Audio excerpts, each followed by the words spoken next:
নতুন সরকারের শপথ আজ। ইতিহাসে প্রথমবার সংসদ ভবনের বাইরে শপথ নেবে নতুন মন্ত্রিসভা, ভেতরে নেবেন এমপিরা। সংবিধান সংস্কার পরিষদের শপথ নিয়ে ধোঁয়াশা। দেশের স্বার্থে সবাইকে নিয়ে কাজ করার অঙ্গীকার তারেক রহমানের। ইসলামী আন্দোলনের আমিরের সঙ্গে সাক্ষাৎ। ছেড়ে দেয়া বগুড়া ৬ আসন শূন্য ঘোষণা। সংসদে দায়িত্বশীল থাকবে জামায়াত। জুলাইয়ের আকাঙ্ক্ষা বাস্তবায়নে রাখবে ভূমিকা। সনদে সই করল এনসিপি, সংসদে বাস্তবায়নের আশা। সুষ্ঠু নির্বাচনে ভোটাধিকার ফিরে পেয়েছে মানুষ। বিদায়ী ভাষণে প্রধান উপদেষ্টা। জুলাই সনদ বাস্তবায়ন হলে চিরতরে বন্ধ হবে ফ্যাসিবাদ ফেরার পথ। এবং ফায়ার সার্ভিসের 11টি ইউনিটের 2.5 ঘন্টার চেষ্টায় নিয়ন্ত্রণে কারওয়ান বাজারে 5তলা ভবনের আগুন। দাহ্য পদার্থ থাকায় বেগ পেতে হয় নেভাতে, জানা যায়নি অগ্নিকাণ্ডের কারণ।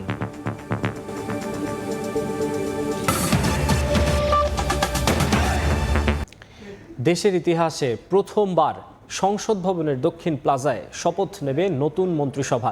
বিকেলে রাষ্ট্রপতির কাছে শপথ নেবেন প্রধানমন্ত্রী এবং মন্ত্রীরা। ঐতিহাসিক এই মুহূর্তের সাক্ষী হবেন 1000-এর বেশি দেশি বিদেশি অতিথি। এর আগে সকালে সংসদ ভবনের শপথ কক্ষে সিইসির কাছে শপথ নেবেন নবনির্বাচিত এমপিরা। তবে সংবিধান সংস্কার পরিষদের সদস্য হিসেবে শপথ নেবেন কিনা তা নিয়ে তৈরি হয়েছে ধোঁয়াশা। ত্রয়োদশ জাতীয় সংসদ নির্বাচনে নির্বাচিত সংসদ সদস্যদের বরণ করতে প্রস্তুত জাতীয় সংসদ ভবন। মঙ্গলবার বিকেলে প্রধানমন্ত্রী ও মন্ত্রীদের শপথ সামনে রেখে সংসদ ভবনের দক্ষিণ প্লাজায় চলছে শেষ মুহূর্তের প্রস্তুতি। আর একই দিন সকালে সংসদ সদস্যরা শপথ নেবেন সংসদের শপথ কক্ষে। সংবিধান সংস্কার পরিষদ সদস্য হিসেবে এমপিরা শপথ নেবেন কিনা তা নিয়ে রয়েছে ধোঁয়াশা। শপথ কক্ষে শপথ হবে শুধুমাত্র সংসদ সদস্য মহোদয়দের, আর মন্ত্রিসভার শপথটা বাইরে হবে। সংবিধান সংস্কার পরিষদ এটা যদি কনস্টিটিউশনে ধারণ করা হয়, সেই মর্মে অ্যামেন্ডমেন্ট হয় এবং সেই শপথ পরিচালনার জন্য সংবিধানের 3য় তফসিলে ফরম হয়, কে শপথ পাঠ করাবেন সেটা নির্ধারিত হয়।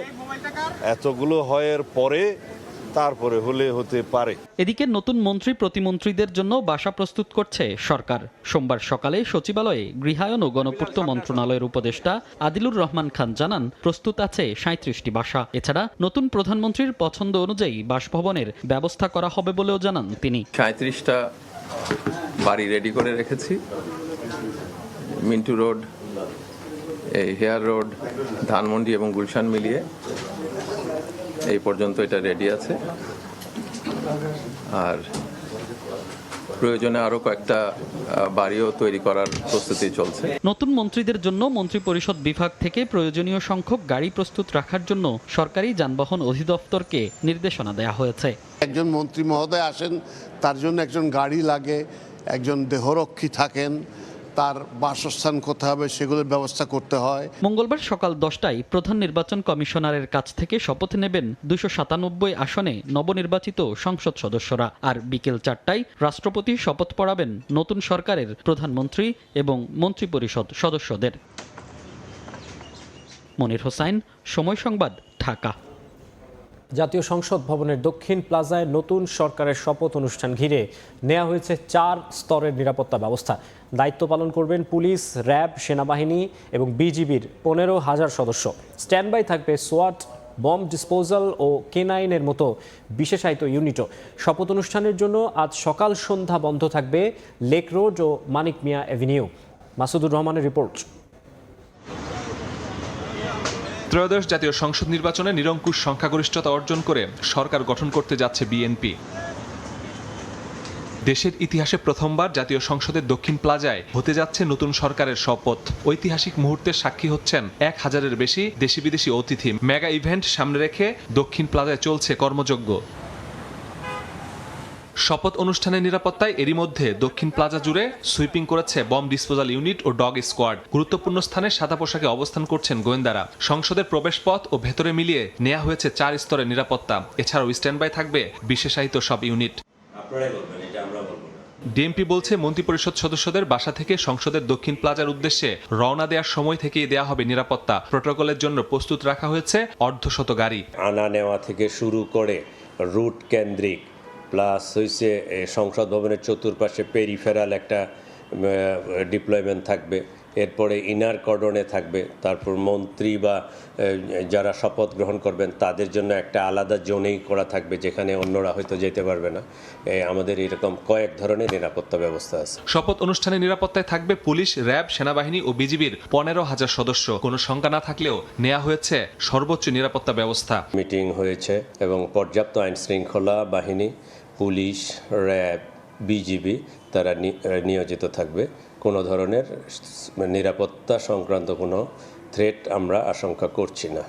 আমরা মনে করছি এটা সুন্দরভাবে আমরা সম্পন্ন করতে পারবো। মণিপুরি পাড়া ও আসাদ গেট সংলগ্ন সংসদ ভবনের প্রবেশ পথ দিয়ে ঢুকতে হবে অনুষ্ঠান স্থলে। আয়োজন নির্বিঘ্ন করতে মানিক মিয়া এভিনিউ ও লেক রোডে মঙ্গলবার সকাল থেকেই বন্ধ থাকবে যান চলাচল।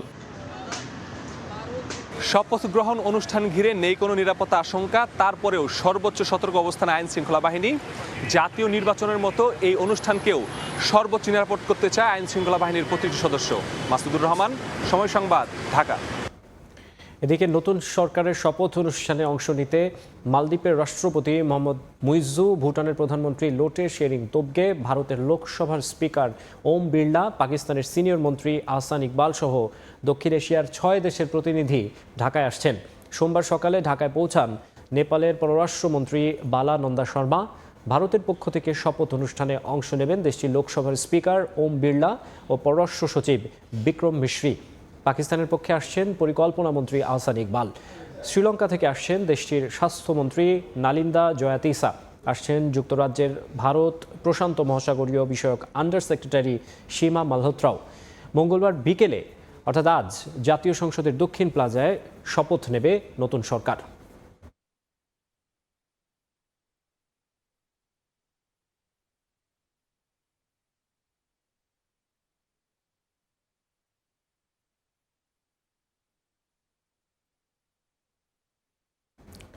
আরও বিস্তারিত জানবো। এই মুহূর্তে সংসদ ভবনের সামনে আছেন সহকর্মী মুরসালিন হক জুনায়েদ। সংসদ সদস্য মন্ত্রিসভার শপথ অনুষ্ঠানের বিস্তারিত জানবো তার কাছ থেকে।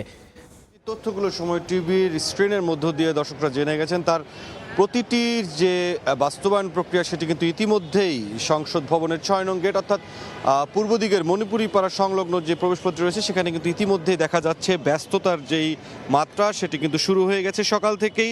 ত্রয়োদশ জাতীয় সংসদ নির্বাচনে নির্বাচিত যে সংসদ সদস্যরা রয়েছেন তাদের শপথের যে কার্যক্রম সেই কার্যক্রমটি সুষ্ঠুভাবে সম্পন্ন করার জন্য সংসদের যে দুটো গেট ইতিমধ্যেই ব্যবহার করার কথা বলা হয়েছে, অর্থাৎ আসাদ এভিনিউ সংলগ্ন 1 নং গেট পশ্চিম দিকের এবং মণিপুরি পাড়া সংলগ্ন 6 নং গেটটি পূর্ব দিকের। এই দুটো গেট দিয়েই মূলত সংসদে প্রবেশ এবং বাহির হতে হবে আজ, এবং এই প্রবেশ এবং বাহির হবেন যারা নির্বাচিত সংসদ সদস্য রয়েছেন। সকাল 10টায় তাদের শপথ হবে সংসদের শপথ কক্ষে, এবং এই শপথের যে কার্যক্রমটি সেটি কিন্তু কয়েকটি ধাপে হবে। সংসদ সদস্যদের যে শপথ সেটি মূলত প্রথমেই হবে বিএনপি তার নেতৃত্বাধীন যে জোট রয়েছে সেই জোটের সংসদ সদস্যদের, এরপরে হবে জামায়াত এনসিপির যে 11 দলীয় জোট রয়েছে তাদের সংসদ সদস্যদের, এবং সবশেষে স্বতন্ত্র যারা রয়েছেন তাদের। এবং এই যে শপথ প্রক্রিয়াটি সদস্যদের হবে সংসদের সদস্য হিসেবে, তারপরেই মূলত আরও একটি গুরুত্বপূর্ণ শপথ রয়েছে আজ সংবিধান সংস্কার পরিষদের সদস্যদের শপথেরও একটি বিষয় কিন্তু ইতিমধ্যেই রয়েছে। এবং এই শপথের যেই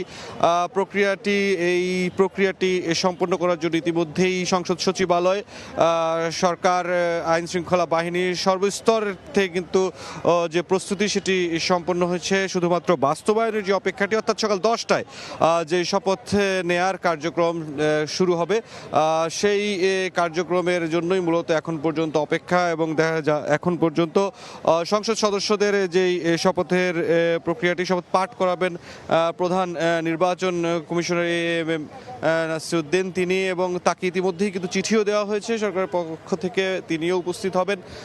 কেননা এক সংবিধান অনুযায়ী যেই বিষয়টি ছিল সেটি মেনেই মূলত নির্বাচন 3 দিন পেরিয়ে যাওয়ার পরে, নির্বাচনের ফলাফল গেজেট পেরিয়ে যাওয়ার পরে প্রধান নির্বাচন কমিশনের মাধ্যমে যে শপথ নেওয়ার প্রক্রিয়া সেটি শুরু হবে। পাশাপাশি আজ বিকেলেই যে নতুন যেই সরকার রয়েছে বিএনপির নিরঙ্কুশ সংখ্যাগরিষ্ঠতা 2/3 আসনে জয়ী হওয়ার পরে বিএনপি নেতৃত্বাধীন যে সরকার তারাও শপথ নেবে। নেবেন এবং প্রধানমন্ত্রী হিসেবে বিএনপি চেয়ারম্যান তারেক রহমানও কিন্তু আজ বিকেলে শপথ নেবেন। এখন পর্যন্ত সংসদ ভবন এলাকা থেকে এই ছিল সবশেষ পরিস্থিতি। সংসদ সদস্য মন্ত্রিসভার শপথ অনুষ্ঠানের বিস্তারিত জানাতে যুক্ত হয়েছিলেন মুরসালিন হক জুনায়েদ। যাচ্ছে পরের খবরে। ফ্যাসিবাদ বিরোধী আন্দোলনে অবদান রাখা নেতারা মন্ত্রিসভায় গুরুত্ব পাবেন বলে জানিয়েছেন বিএনপির স্থায়ী কমিটির সদস্য অবসরপ্রাপ্ত মেজর হাফিজ উদ্দিন আহমদ। বলেন, নবীন প্রবীণদের সমন্বয় হবে বিএনপির এই মন্ত্রিসভা। এদিকে বিরোধী দলের ছায়া সংসদকে স্বাগত জানিয়েছেন দলটির স্থায়ী কমিটির আরেক সদস্য সালাউদ্দিন আহমদ। প্রধানমন্ত্রী হিসেবে শপথ নেওয়ার আগে সোমবার বিএনপি চেয়ারম্যান তারেক রহমানকে শুভেচ্ছা জানাতে গুলশান কার্যালয়ের সামনে ভিড় করেন দলটির নেতাকর্মীরা। বেলা 1টার দিকে কার্যালয়ে আসেন বিএনপি চেয়ারম্যান। এর আগে সকাল থেকেই বিভিন্ন আসনে ধানের শীষ প্রতীকে জয়ী বিএনপির সংসদ সদস্যরা আসেন গুলশানে। বিএনপির স্থায়ী কমিটির সদস্য সালাউদ্দিন আহমদ বলেন, বিরোধী দলের ছায়া মন্ত্রিসভা হলে স্বাগত জানাবে বিএনপি। আর দলটির স্থায়ী কমিটির আরেক সদস্য আমির খসরু মাহমুদ চৌধুরীর প্রত্যাশা, সংসদে গণতান্ত্রিক পরিবেশ বজায় রাখবে বিরোধী দল। গণতান্ত্রিক দেশে বিরোধী দলের আচরণ কি হবে সেটা তো একটি গণতান্ত্রিক পরিবেশ বজায় রাখার জন্য, সেটা তো সবার জানা আছে। বিরোধী দল ছায়া সংসদ করার এই সংস্কৃতি উন্নত বিশ্বে আছে, যদি তা করে সেটাকে স্বাগতম জানাই। এদিকে রাজধানীর মহাখালীতে আলাদা অনুষ্ঠানে বিএনপির স্থায়ী কমিটির সদস্য হাফিজ উদ্দিন আহমদ জানান, যারা ফ্যাসিবাদের বিরুদ্ধে আন্দোলন সংগ্রাম করেছেন তারাই মন্ত্রিসভায় গুরুত্ব পাবেন। নবীন প্রবীণদের সমন্বয়ে গঠন হবে বিএনপির মন্ত্রিসভা। যারা দীর্ঘদিন এই ফ্যাসিস্ট সরকারের বিরুদ্ধে আন্দোলন সংগ্রাম করেছে, অবদান রেখেছে, তারা নিশ্চয়ই এই মন্ত্রিসভায় স্থান পাবেন। ঐক্য বাংলাদেশের সম্পদ। আগামী দিনে এই ঐক্যের কারণেই বাংলাদেশ এগিয়ে যাবে। সামরিক বাহিনীকে যেন আর রাজনীতিকরণ করা না হয় সে আহ্বান জানান হাফিজ উদ্দিন আহমদ। বাংলাদেশের স্বাধীনতা সার্বভৌমত্বের প্রশ্নে। মুরসালিন হক জুনায়েদ, সময় সংবাদ, ঢাকা।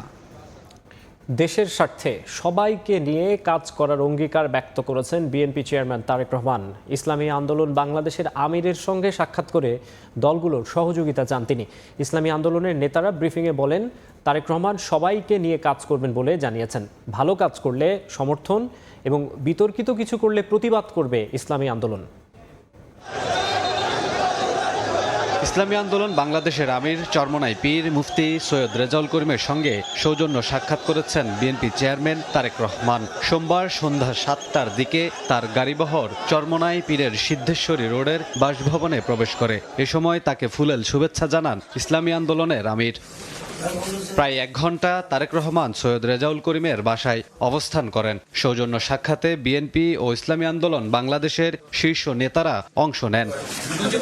বৈঠকে তারেক রহমান সবাইকে নিয়ে কাজ করার প্রত্যয় ব্যক্ত করেন।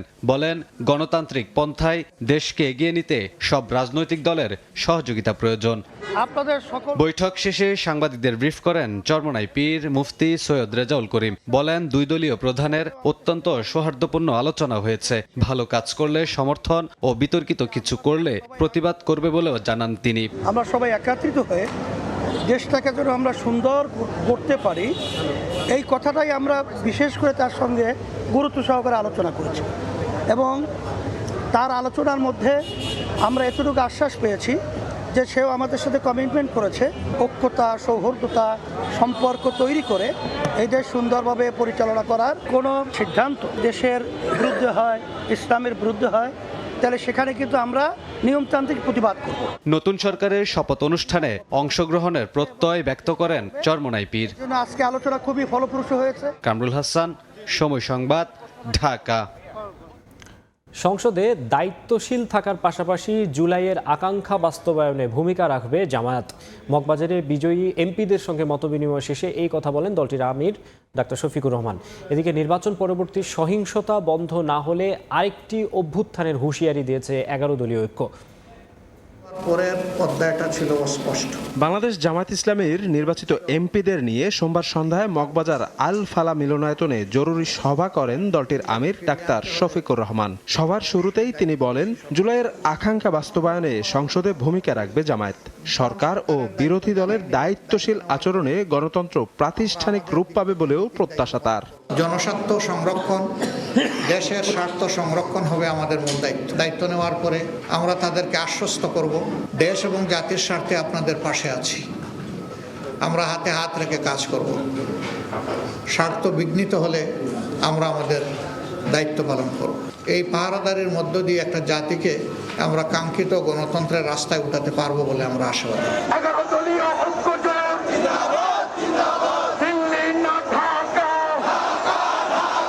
এর আগে বিকেলে নির্বাচন পরবর্তী সহিংসতার প্রতিবাদে জাতীয় মসজিদ বাইতুল মোকাররমের উত্তর গেট থেকে বিক্ষোভ মিছিল বের করে 11 দলীয় ঐক্য। প্রেস ক্লাব মৎস্য ভবন হয়ে শাহবাগে গিয়ে শেষ হয় মিছিলটি। মিছিলের আগে সমাবেশে 11 দলের নেতারা সহিংসতার চিত্র তুলে ধরে আইন শৃঙ্খলা পরিস্থিতির সমালোচনা করেন। এই বাংলাদেশের নব্বর কোন জালিম টিকতে পারবে না, কোন 9-6 চলবে না। সংস্কারে জনগণে যে হ্যাঁ ভোটে ম্যান্ডেট দিয়েছে দ্রুত বাস্তবায়ন করতে হবে। সঠিক তদন্তের মাধ্যমে জনগণের ব্যালটের অধিকার যদি ফিরিয়ে না দেন, বাংলার মানুষ জোর করে তাদের অধিকার কেড়ে নেবে ইনশাআল্লাহ। জামায়াতের সেক্রেটারি জেনারেল মিয়া গোলাম পরোয়ার বলেন, নির্বাচন পরবর্তী সহিংসতা বন্ধ না হলে আরেকটি অভ্যুত্থানের সাক্ষী হতে পারে দেশ।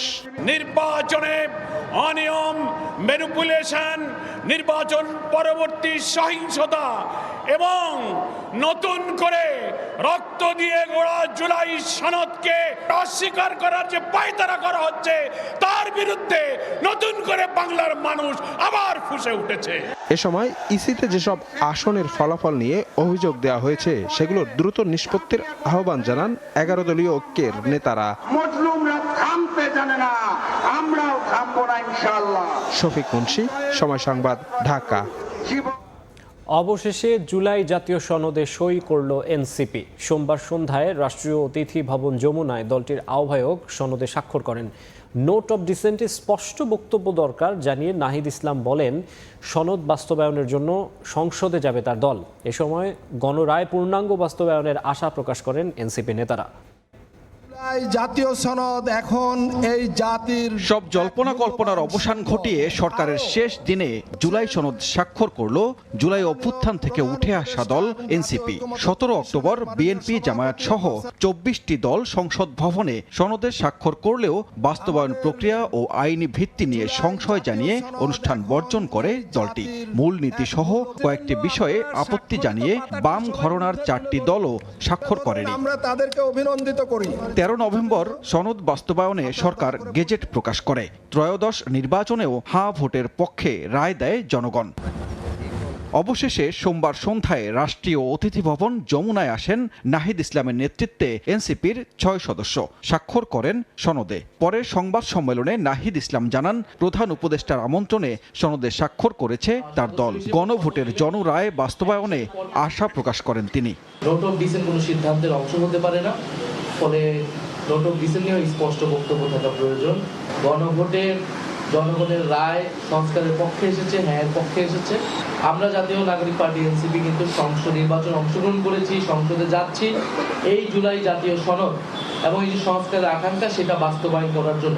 দেরিতে স্বাক্ষর করা নিয়ে দলটির সদস্য সচিব জানান, জুলাই সনদ বাস্তবায়ন নিয়ে অস্পষ্টতা ছিল।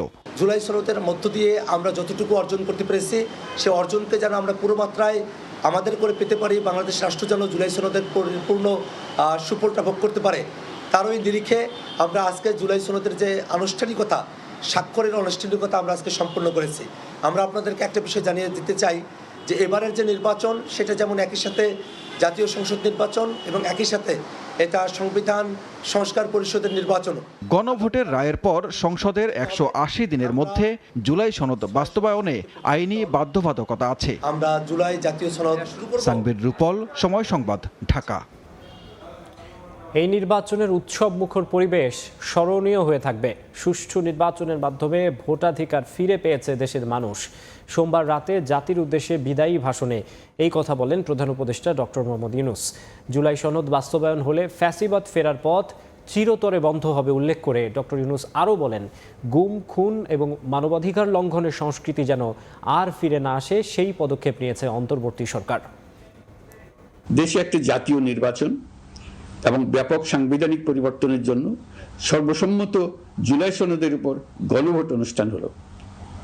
এই নির্বাচনে উৎসব মুখর পরিবেশ, দেশের সর্বত্র একটা ঈদের পরিবেশ ছিল, যা আমাদের ইতিহাসে স্মরণীয় হয়ে থাকবে। এই প্রতিদ্বন্দ্বিতামূলক নির্বাচনে যারা জয়ী হয়েছেন তাদের আমি অভিনন্দন জানাচ্ছি, যারা পরাজিত হয়েছেন তাদেরকেও আমি অভিনন্দন জানাচ্ছি।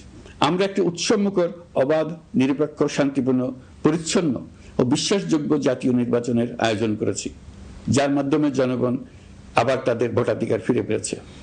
এই নির্বাচন কেবল একটা ক্ষমতা হস্তান্তরের প্রক্রিয়া নয়, এটি বাংলাদেশের গণতান্ত্রিক ব্যবস্থার নতুন অভিযাত্রার সূচনা।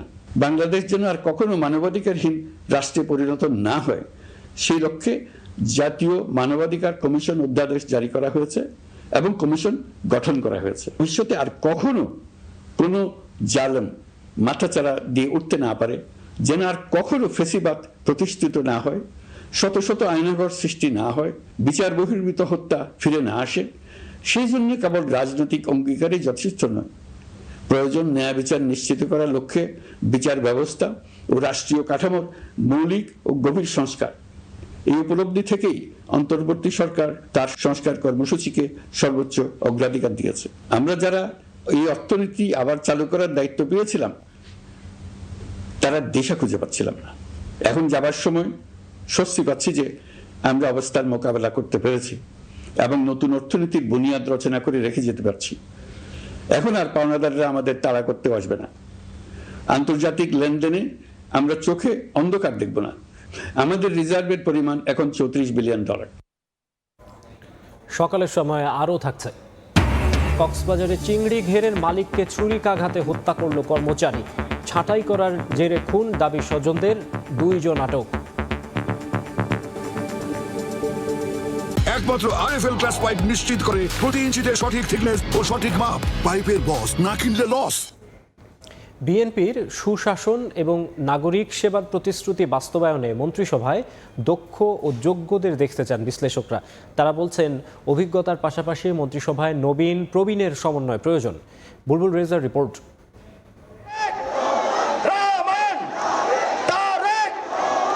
দীর্ঘ 20 বছর পর মঙ্গলবার তারেক রহমানের নেতৃত্বে সরকার গঠন করতে যাচ্ছে বিএনপি।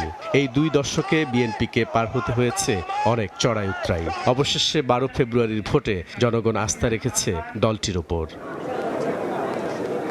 212 আসনের ভূমিধস বিজয়ের পর এখন রাজনৈতিক মহলে মূল আলোচনা নতুন মন্ত্রিসভা নিয়ে। সম্ভাব্য মন্ত্রীদের তালিকায় কাদের নাম থাকছে তা নিয়ে চলছে জল্পনা কল্পনা। বিএনপির মন্ত্রিসভা কেমন হওয়া উচিত, এমন প্রশ্নের উত্তরে বিশ্লেষকরা বলছেন, সততার কোনো বিকল্প নেই, দক্ষতা আর অভিজ্ঞতা হওয়া উচিত অন্যতম মাপকাঠি। মন্ত্রী হবেন বা যারা এমপি হবেন তাদের মাথায় রাখতে হবে যে আমি মন্ত্রী হিসেবে ওই মন্ত্রণালয় বা এমপি হিসেবে ওই এলাকা, এটি আমার এলাকা বা আমার বাবার এলাকা, এই ভাবনাটা থেকে দূরে থাকতে হবে। এবং তাহলেই কিন্তু একটা সঠিক সূচনা হবে বলে আমি মনে করি। আরও একটি গুরুত্বপূর্ণ বিষয় যে দুর্নীতিমুক্ত বাংলাদেশের কথা আমরা বলছি, এটি আমার বলতে কোনো দ্বিধা নাই, যেটি একদিনে হবে না, কিন্তু তার শুরুটা কিন্তু হবে এই মন্ত্রী পরিষদের প্রথম দিনের কাজ থেকে। অর্থ, বাণিজ্য, স্বরাষ্ট্র আর পররাষ্ট্র এই 4 মন্ত্রণালয়ের মন্ত্রী বাছাইয়ে সর্বোচ্চ গুরুত্ব দেওয়ার পরামর্শ এই রাষ্ট্রবিজ্ঞানীর। একটা হলো স্পেশালাইজড নলেজ, নীতি নির্ধারণের যে জ্ঞান, আরেকদিকে তার রাজনৈতিক অভিজ্ঞতা। এই দুইটার মিশেল যাদের মধ্যে আছে তারা অধিকতর ভালো করবে।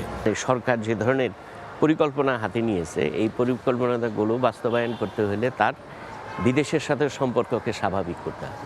আমি অর্থ মন্ত্রণালয়কে 1 নম্বর দিব, পররাষ্ট্র মন্ত্রণালয়কে 2 নম্বর, 3 নম্বর হচ্ছে স্বরাষ্ট্র, 4 নম্বর হচ্ছে বাণিজ্য মন্ত্রণালয়। এই 4টা মন্ত্রণালয় আপনার দক্ষ লোক ছাড়া আপনি দেশ চালাইতে পারবেন না। সামনের দিনগুলোতে চ্যালেঞ্জ মোকাবিলায় এবারের মন্ত্রিসভায় প্রবীণদের পাশাপাশি তরুণ ও মেধাবীদের প্রাধান্য থাকা উচিত বলে মনে করেন ঢাকা বিশ্ববিদ্যালয়ের এই অধ্যাপক। দলের যারা প্রবীণ এবং ত্যাগী সংগ্রামী নেতৃত্ব যারা আছেন তারা এই মন্ত্রী পরিষদে থাকবেন, এটা স্বাভাবিকভাবেই প্রত্যাশিত। অভিজ্ঞতার একটা তো মূল্য আছে এবং একই সাথে আমরা দেখতে পাচ্ছি যে এইবার বিএনপি তাদের দল থেকে যাদেরকে মনোনয়ন দিয়েছিলেন, প্রবীণ এবং নবীনদের একটা সমন্বয় দলের মধ্যে আছে। একটা নবীন এবং প্রবীণের যদি একটা সমন্বয় হয়, প্রবীণদের অভিজ্ঞতা এবং নবীনদের যে নতুন দৃষ্টিভঙ্গি, এটার সমন্বয় এখন খুবই জরুরি। রাষ্ট্র পরিচালনায় যেসব প্রতিশ্রুতি দিয়েছে বিএনপি, তার কতটা বাস্তবায়ন সম্ভব সেটি মন্ত্রিসভা দেখে ধারণা পাওয়া যাবে, এমনটা বলছেন বিশ্লেষকরা। বুলবুল রেজা, সময় সংবাদ, ঢাকা। নবনির্বাচিত সংসদ সদস্যদের শপথ অনুষ্ঠানে যোগ দিতে আর কিছু সময় পরে বাসভবন থেকে বের হবেন বিএনপির চেয়ারম্যান তারেক রহমান। এই মুহূর্তে গুলশানে আছেন আমাদের সহকর্মী হাসান ওয়ালি, সরাসরি চলে যাচ্ছি তার কাছে। ওয়ালি, কিছুক্ষণ পরই সংসদ সদস্য হিসেবে এবং বিকেলে প্রধানমন্ত্রী হিসেবে শপথ নিতে যাচ্ছেন বিএনপি চেয়ারম্যান তারেক রহমান। তিনি দীর্ঘ নির্বাসিত জীবন শেষে লন্ডন থেকে ফেরার পর থেকে কিন্তু এই বাসাটিতে রয়েছেন গুলশানের, এবং আমরা ঠিক বাসার সামনে রয়েছি। এখন পর্যন্ত আমরা দেখতে পাচ্ছি সামনে যেই ব্র্যান্ডিং, সবার আগে বাংলাদেশ লেখা যে গাড়িটি নিয়ে তিনি সারা বাংলাদেশ চষে বেরিয়েছে, সেই গাড়িটি কিন্তু সামনে রাখা আছে এবং বিএনপি চেয়ারম্যান তারেক রহমান বাসভবনের ভেতরেই এই মুহূর্তে অবস্থান করছেন। আমরা যতটুকু জানি যে 10টার কিছু সময় পরে সংসদ সদস্য হিসেবে শপথ গ্রহণ অনুষ্ঠিত হবে।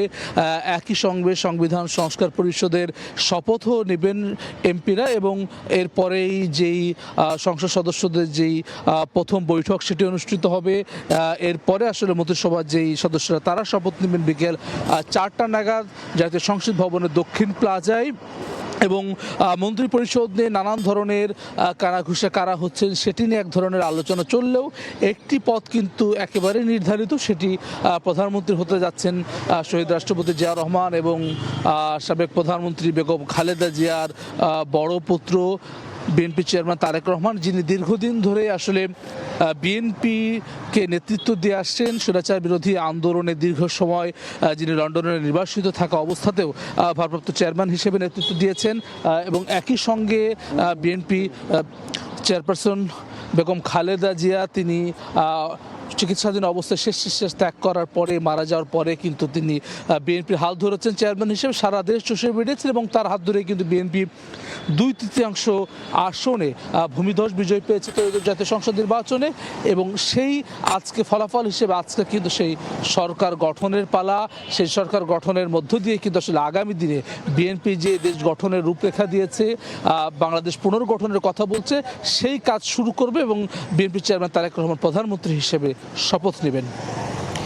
বিএনপি চেয়ারম্যান তারেক রহমানের বাসভবনের সামনে থেকে যুক্ত হয়েছিলেন সহকর্মী হাসান ওয়ালি। দেখছেন সকালের সময়, সঙ্গেই থাকুন। জাতীয় নির্বাচনে বিজয়ী এমপি এবং সম্ভাব্য নতুন মন্ত্রিসভার খুঁটিনাটি নানা তথ্য জানবো। আমাদের সঙ্গে স্টুডিওতে যুক্ত আছেন সহকর্মী জিন্নাতারা যশোয়া। আপনাকে আবারও স্বাগত জানাচ্ছি। আপনার কাছে কি কি তথ্য আছে? জি মাকসুম, আপনাকে ধন্যবাদ। আপনি জানেন আর মাত্র কিছুক্ষণের অপেক্ষা, তারপর যারা নির্বাচিত সংসদ সদস্য আছেন তারা শপথ নেবেন। তবে তার থেকেও বেশি চোখ এখন দেশের মানুষের বিকেলে যে শপথ অনুষ্ঠানটি হবে সেখানে, কারণ কারা কোন মন্ত্রণালয়ের দায়িত্ব পাচ্ছেন, কারা হতে যাচ্ছেন মন্ত্রিসভা, এবং কাজ কিভাবে বিএনপি সরকার গঠন করবে, সরকারটি কিভাবে সাজাবে, সেই আলোচনা রয়েছে। আমরা একটু বিভিন্ন তথ্য উপাত্তের উপর ভিত্তি করে সেই তথ্যগুলোই জানানোর চেষ্টা করবো। একটু শুরুতেই নজর দিতে চাবো বিএনপির যে শীর্ষ নেতা রয়েছেন চেয়ারম্যান তারেক রহমান, তার দিকে। তিনি এবছর 2টি আসন থেকে লড়েছেন, প্রথমবারের মতো তিনি নির্বাচন করেছেন। তিনি 2টি আসনেই জয়লাভ করেছেন আমরা জানি, এবং তিনি একটি আসন এরই মধ্যে ছেড়ে দিয়েছেন, সেটি হচ্ছে বগুড়া 6 আসন, এবং সেই আসনটি নির্বাচন কমিশন ইতিমধ্যেই শূন্য ঘোষণা করেছেন। এবং তার বিভিন্ন তথ্যের দিকে যদি একটু তাকাই, আমরা জানি 1988 সালে বিএনপির সদস্য হিসেবে আনুষ্ঠানিক রাজনীতি শুরু করেন তারেক রহমান, এবং 2002 সালে তিনি বিএনপির সিনিয়র যুগ্ম মহাসচিব হিসেবে মনোনীত হন, এবং 2009 সালে দলের সিনিয়র ভাইস চেয়ারম্যান হন, এবং 2018 সালে বিএনপির ভারপ্রাপ্ত চেয়ারম্যান হিসেবে দায়িত্ব পালন করেন, এবং বেগম খালেদা জিয়া মারা যাওয়ার পরে তিনি চেয়ারম্যান হিসেবে দায়িত্ব নেন। এরপর আমরা যেমনটি কিছুক্ষণ আগে বলছিলাম যে 2026 সালের আগে এখন পর্যন্ত কখনো তিনি নির্বাচনে অংশগ্রহণ করেননি। এবছরই তারেক রহমান নির্বাচনে অংশগ্রহণ করেন, জয়লাভ করেছেন। এবং এরপর একটু বলতে চাই আরও একজন হেভিওয়েট নেতা সালাউদ্দিন আহমেদ, তিনি বিএনপির স্থায়ী কমিটির সদস্য, তিনি ছিলেন সাবেক যোগাযোগ প্রতিমন্ত্রী, এবং তার বিভিন্ন বিষয়, তার রাজনৈতিক যে ক্যারিয়ার সেখানে যদি একটু নজর দিই, রাজনীতিতে আসার আগে তিনি বিসিএস প্রশাসনে ক্যাডার কর্মকর্তা ছিলেন। তিনি 1991 সালে বেগম খালেদা জিয়ার এপিএস হিসেবে দায়িত্বরত ছিলেন। তিনি বর্তমানে বিএনপির জাতীয় স্থায়ী কমিটির সদস্য হিসাবে রয়েছেন, সেই তথ্যটি কিছুক্ষণ আগে বলছিলাম। বিএনপির যুগ্ম মহাসচিব ও সাংগঠনিক সম্পাদকের দায়িত্ব তিনি পালন করেছেন। 5 বার জাতীয় সংসদের নির্বাচনে অংশগ্রহণ করে 3 বার সংসদ সদস্য হিসেবে তিনি নির্বাচিত হয়েছেন। এবছর অংশগ্রহণ করেছিলেন কক্সবাজার 1 আসন থেকে। এরপর যদি আরও একজন হেভিওয়েট বিএনপির নেতার দিকে তাকাই, গয়েশ্বরচন্দ্র রায়, তিনিও সাবেক প্রতিমন্ত্রী ছিলেন, সাবেক বিদ্যুৎ প্রতিমন্ত্রী ছিলেন। তিনি একজন পূর্ণকালীন রাজনীতিবিদ এবং রাজনীতির অভিজ্ঞতায় তিনি অনেক প্রবীণ, অনেক আগে থেকে তিনি রাজনীতি করেন। 1978 সালে তিনি বিএনপিতে যোগ দেন। 1987 থেকে 2002 সালে পর্যন্ত যুব দলের সাধারণ সম্পাদক হিসেবে গয়েশ্বরচন্দ্র রায় দায়িত্ব পালন করেছেন এবং এখন বর্তমানে বিএনপিতে তার রাজনৈতিক অবস্থান হচ্ছে বিএনপির জাতীয় স্থায়ী কমিটির সদস্য এবং এখন পর্যন্ত তিনি 4 বার জাতীয় সংসদ নির্বাচনে প্রতিদ্বন্দ্বিতা করে 2 বার তিনি সংসদ সদস্য হিসেবে নির্বাচিত হয়েছেন। এরপরে আরেকজন নেতার দিকে একটু তাকাতে চাই, তিনি হচ্ছেন মির্জা আব্বাস উদ্দিন আহমেদ।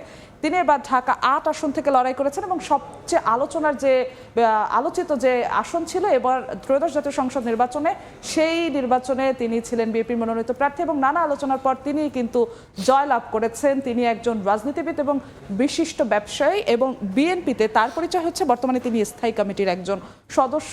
ঢাকা মহানগর বিএনপির সাবেক সভাপতি হিসেবেও এর আগে তিনি দায়িত্ব পালন করেছেন। 5 বার তিনি জাতীয় সংসদ নির্বাচনে অংশগ্রহণ করে 3 বার তিনি সংসদ সদস্য হিসেবে নির্বাচিত হয়েছেন। ঢাকা ব্যাংকের প্রতিষ্ঠাতা এবং অন্যতম পরিচালক তিনি এবং তিনিও মন্ত্রিত্ব পাওয়ার দৌড়ে কিন্তু অনেকটাই এগিয়ে আছেন। এবার একটু আরেকজন রাজনীতিবিদের দিকে তাকাতে চাই, তিনি হচ্ছেন ইকবাল হাসান মাহমুদ টুকু। তিনিও একজন পূর্ণকালীন রাজনীতিবিদ। তিনি 1990 সালে এরশাদ সরকারের পতনের পর তিনি বিএনপি বাংলাদেশ জাতীয়তাবাদী দল বিএনপিতে তিনি যোগদান করেছেন এবং এখন পর্যন্ত 6 বার তিনি জাতীয় সংসদ নির্বাচনে প্রতিদ্বন্দ্বিতা করেছেন। এর মধ্যে 4 বারই তিনি জাতীয় সংসদ সদস্য হয়েছেন এবং তিনি সাবেক বিদ্যুৎ প্রতিমন্ত্রী ছিলেন। এবার তিনি মন্ত্রিত্ব লাভের দৌড়ে অনেকটা এগিয়ে আছেন।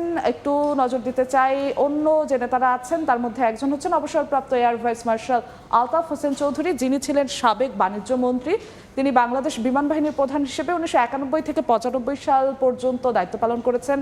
বিমান বাহিনী থেকে তার অবসর গ্রহণের পরই তিনি বিএনপিতে যোগদান এবং 5 বার তিনি এখন পর্যন্ত জাতীয় সংসদে যাওয়ার জন্য লড়াই করেছেন, প্রতিদ্বন্দ্বিতা করেছেন এবং এর মধ্যে 3 বার তিনি সংসদ সদস্য হিসেবে নির্বাচিত হয়েছেন এবং 2001 থেকে 2004 সাল পর্যন্ত তিনি স্বরাষ্ট্রমন্ত্রীর দায়িত্ব পালন করেছেন। অর্থাৎ তিনি কিন্তু বেশ অভিজ্ঞ একজন রাজনীতিবিদ এবং মন্ত্রণালয় সামলানোর অভিজ্ঞতাও কিন্তু তার রয়েছে। এমনই আরেকজন আমরা নির্বাচিত সংসদ সদস্য, তার কথা বলবো এহসানুল হক মিলন। তিনি সাবেক শিক্ষা প্রতিমন্ত্রী ছিলেন, তিনি একজন রাজনীতিবিদ এবং লেখক। তিনি চাঁদপুর 1 আসন থেকে এবছর লড়েছেন।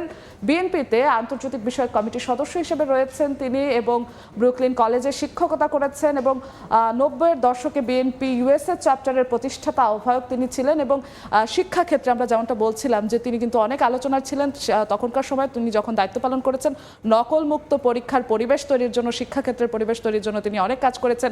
হেলিকপ্টার নিয়ে সারা দেশে ঘুরিয়ে বেরিয়েছেন। সেই বিষয়গুলো কিন্তু তখন যেমন আলোচনায় ছিল, এখন মন্ত্রিসভা গঠনের আগ মুহূর্তে কিন্তু এহসানুল হক মিলনের সেই বিষয়গুলো আবারও কিন্তু আলোচনায় উঠে এসেছে। অর্থাৎ তিনি কিন্তু শিক্ষা মন্ত্রণালয়ের দায়িত্ব পাওয়ার দৌড়ে অনেকটাই এগিয়ে আছেন। আরেকজন বিএনপির হেভিওয়েট নেতার নাম যদি বলি, শহীদ উদ্দিন চৌধুরী এনিয়ে তিনি লক্ষ্মীপুর 3 আসন থেকে নির্বাচন করে বিজয়ী হয়েছেন। তিনি একজন রাজনীতিবিদ, বিএনপির যুগ্ম মহাসচিব। পূর্বে তিনি প্রচার সম্পাদক হিসেবেও দায়িত্ব পালন করেছেন এবং 5 বার তিনি জাতীয় সংসদ নির্বাচনে অংশগ্রহণ করেছেন। এর মধ্যে 3 বারই তিনি নির্বাচিত হয়েছেন জাতীয় সংসদের সদস্য হিসেবে। এরপরে একটু যদি আরও একজন হেভিওয়েট নেতার দিকে তাকাই, অ্যাডভোকেট দীপেন দেওয়ান। তিনি রাঙামাটি থেকে নির্বাচন করে জয়ী হয়েছেন। একজন জ্যেষ্ঠ আইনজীবী, তিনি বিএনপির জাতীয় নির্বাহী কমিটির সহ ধর্ম বিষয়ক সম্পাদক ছিলেন, রাঙামাটি জেলা বিএনপির সভাপতিও ছিলেন, রাঙামাটি পার্বত্য জেলা পরিষদের সাবেক চেয়ারম্যান ছিলেন। 3 বার তিনি জাতীয় সংসদের জন্য নির্বাচন করেছেন, অংশগ্রহণ করেছেন। 2026 সালে প্রথমবার তিনি সংসদ সদস্য হিসেবে নির্বাচিত হয়েছেন এবং মন্ত্রিসভার আলোচনায় যেই নামগুলো রয়েছে সেই নামগুলোর মধ্যে তিনিও কিন্তু একটি নাম, দীপেন দেওয়ানের নামও কিন্তু আমরা দেখেছি বেশ কয়েকবার উঠে আসছে গেল কয়েকদিন ধরে। এরপর একটু আরেকজন হেভিওয়েট নেতা আব্দুস সালাম পিন্টু, টাঙ্গাইল 2 আসন থেকে ধানের শীষের প্রতীক নিয়ে নির্বাচন করে জয়লাভ করেছেন। তিনি একজন আইনজীবী ও রাজনীতিবিদ, বিএনপির কেন্দ্রীয় নির্বাহী কমিটির ভাইস চেয়ারম্যান হিসেবে দায়িত্ব পালন করেছেন। বিএনপির কেন্দ্রীয় নির্বাহী কমিটির যেমন ভাইস চেয়ারম্যান হিসেবে দায়িত্ব পালন করেছেন, তেমন টাঙ্গাইল জেলার বিএনপি প্রতিষ্ঠাতা সাধারণ সম্পাদক হিসেবেও তিনি ছিলেন এবং 4 বার এখন পর্যন্ত তিনি সংসদ সদস্য হিসেবে নির্বাচিত হয়েছেন। শিক্ষা উপমন্ত্রী, শিল্প উপমন্ত্রী এবং তথ্য উপমন্ত্রী হিসেবে দায়িত্ব পালন করেছেন তিনি এবং তার নামও কিন্তু শোনা যাচ্ছে মন্ত্রী হওয়ার দৌড়ে তিনিও অনেকটা এগিয়ে আছেন। আবার একটু ফিরে যাচ্ছে সহকর্মী মাকসুম আলম খানের কাছে। মাকসুম, আপনি দেখছিলেন নিশ্চয়ই যেসব যারা বিএনপির হেভিওয়েট নেতারা আছেন তাদের মধ্যে বেশিরভাগই কিন্তু পেছনে পূর্বে তৎকালীন সময় বিএনপি যখন রাষ্ট্রক্ষমতায় ছিল তখন কিন্তু দায়িত্বে ছিলেন এবং এখন যদি মন্ত্রিসভায় তাদের মধ্যে অনেকেই থাকবেন, তাদের কাছে আসলে মানুষের আশাকাঙ্ক্ষাও অনেক বেশি। ধন্যবাদ যশোয়া স্টুডিওতে সময় দেওয়ার জন্য। জিনা তারা যশোয়া যুক্ত হয়েছিলেন স্টুডিও থেকে। দেখছেন সকালের সময়। দিন ও রাতের তাপমাত্রার পার্থক্যে হাসপাতালে বেড়েছে রোগীর সংখ্যা। দিনে গরম অনুভূত হলেও রাতের ঠান্ডায় অসুস্থ হয়ে পড়ছেন অনেকে। এই বিষয়ে জানাতে মেহেরপুর জেনারেল হাসপাতালে রয়েছেন রিপোর্টার বেন ইয়ামিন। সরাসরি চলে যাচ্ছি তার কাছে।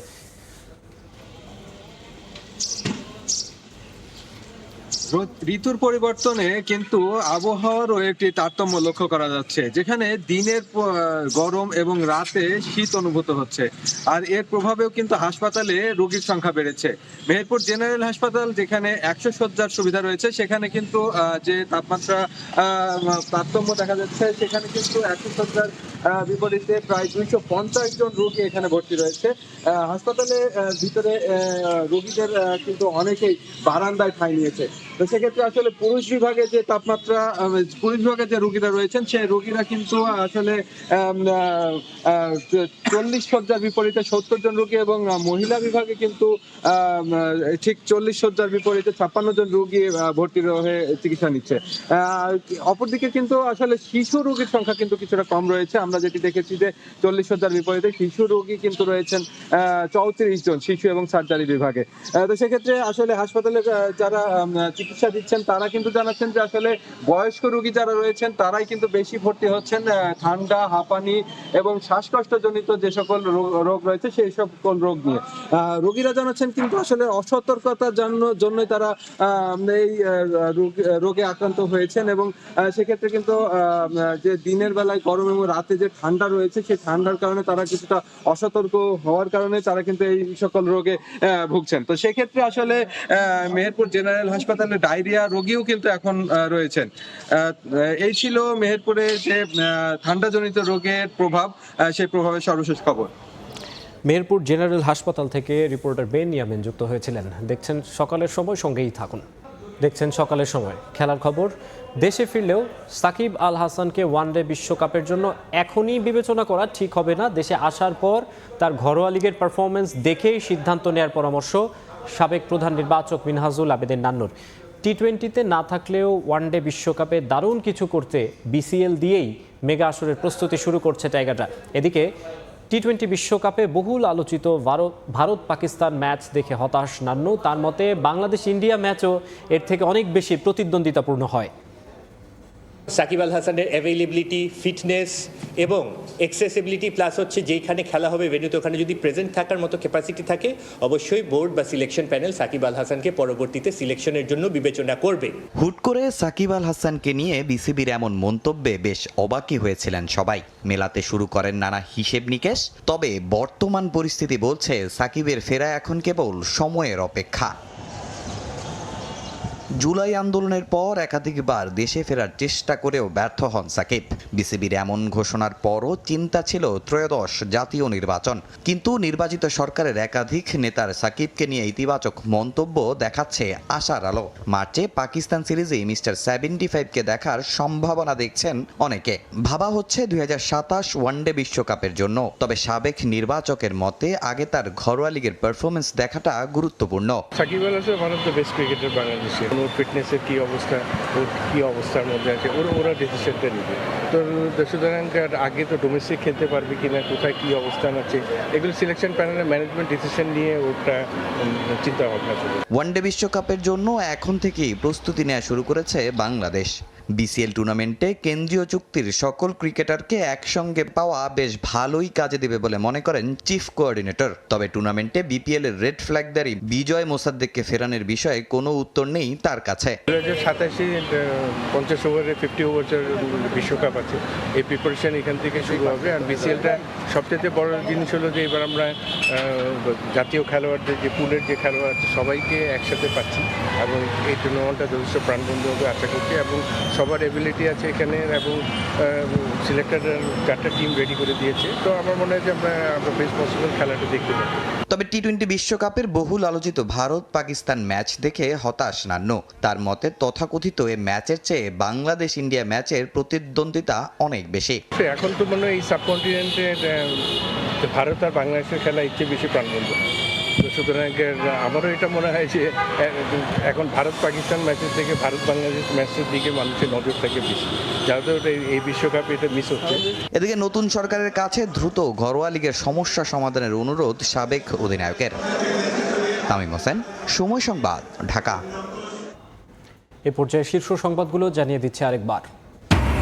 নতুন সরকারের শপথ আজ। ইতিহাসে প্রথমবার সংসদ ভবনের বাইরে শপথ নেবে নতুন মন্ত্রিসভা। ভেতরে নেবেন এমপিরা। সংবিধান সংস্কার পরিষদের শপথ নিয়ে ধোঁয়াশা।